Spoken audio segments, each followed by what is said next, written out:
Welcome to the Slop Farm. Enjoy the video. You start by preparing exactly what you need. Primer, 2 flat brushes, paint, pencil, and tape. Lay out the guidelines, baseline X-height spacing, because consistent measurements make block letters read clean. Once marked, mask edges where you want crisp corners. This prevents bleed and saves corrections later. Next, apply a thin base coat to the whole area and let it dry. This evens absorbency. When the base feels dry to touch, use a ruler and pencil to draw the outer block shapes lightly, ready for paint. You now fill each letter, starting with broad, confident strokes from the edges inward. This avoids pooling at borders. Use the larger flat brush for the main fill and switch to the smaller one for crisp corners and tight gaps.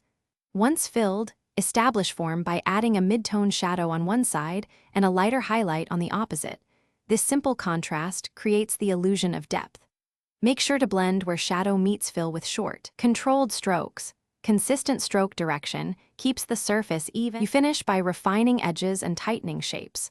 Once the paint is dry, inspect for uneven edges or tiny bleeds. If you see a bleed, paint a thin line of the base coat to reclaim the edge, let it set, then repaint the letter color precisely. For super sharp lines, a tiny angled brush or a fresh razor blade scrape works.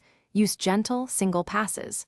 Finally, seal your work with a varnish of your choice. This protects color and evens sheen, and helps correct slight texture variations. Thanks for watching. Consider subscribing if we helped you today.